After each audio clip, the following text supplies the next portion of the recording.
On the 26th of April 2019, Vincentian author Alison M. Fills launched her booklet, The Eastern Caribbean Central Bank, Some Key Historical Facts. The launch took place in St. Vincent and the Grenadines, and it followed a very successful launch in St. Kitts Nevis. We asked Alison about the reaction to her booklet. Wow, because it has all the information about the history of the currency, the notes, the currency, and some pictures to go with them. And so people saying, yes, this is what we learn. Now it's practical because we could see for ourselves. It's practical, and as my colleague said, it's easy to read. Some students, past and present in St. Kitts, at my first launch in St. Kitts, said they call it Economic 101. And so they told me I need to get it on the curriculum for the CX, because the librarian said to me, Ms. Fitz, this is so needed.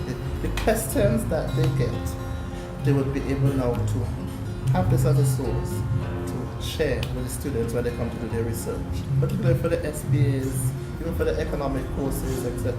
And there's nobody better than Alison herself to tell you why this publication is getting such rave reviews. When our dollar was pegged to the US dollar, you want that information? It's there. You want to see who the persons who were the architects, who were the first members of the Monetary Council, for your information, for your research project, for whatever, it's there. You want to have an idea of the growth of the bank department, the bank structure over the year, it's there. And you want a visual representation of where the bank was housed throughout these years in St. Kitts. Alison also gave some insight as to the inspiration for the booklet. My inspiration for the book came about as a result of my sitting in the library at the Eastern Caribbean Central Bank, interacting with a lot of persons, researchers, students, etc.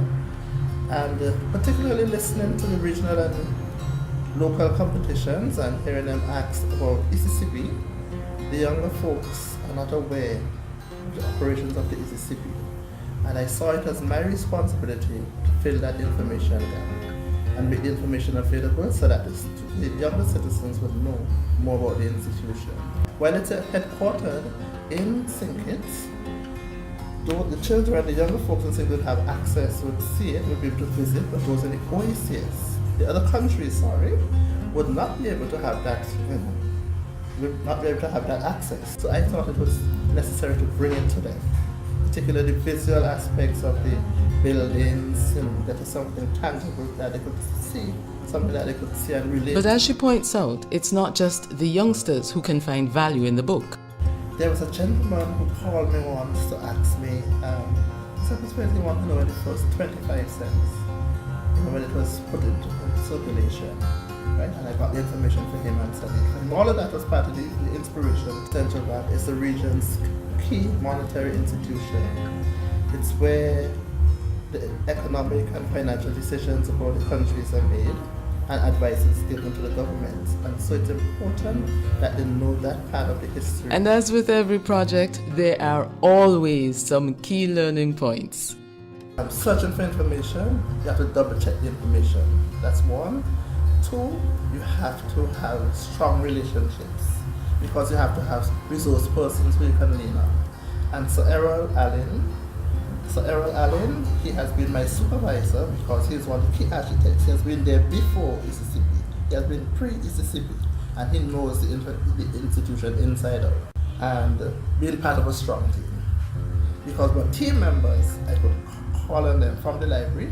I'm retired, call back the team members at the library and ask them for assistance, and they were right there. And one more thing, don't assume that you know everything. One thing I learned, the Minister of Finance in St. Kitts, I took it that, I was going along like all the Prime Ministers were the first monetary council. So I thought Sir Kennedy Simmons would have been the person, because in the time when the bank was established, he was the Prime Minister at the time. But when I checked, he was the Minister of Finance. When he was the Prime Minister, he was the person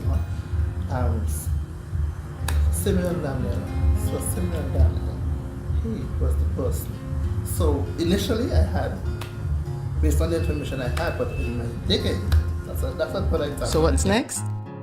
We are building a web page for the book, so soon to be accessible, people will be able to place their orders online. And the aim, the long-term aim, the medium-term aim is to have it available in digital form so people can have access to it. My next project is to write on a day in the life of a staff member at a regional institution, having worked there for 30.5 years. It's a regional institution that people know very little about. And people are curious, I think, to know what goes on at the Central Bank. Alison Fills was the former chief librarian of the Eastern Caribbean Central Bank.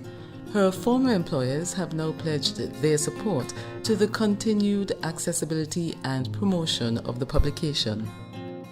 The governor was present at the launch. At my launch, they were, as I said, they were behind me with the research and everything. And the present governor says, when I'm ready to have it, he said, it's to go digital. It's important that it go digital because that's still going today. They have committed themselves to helping me with getting it online.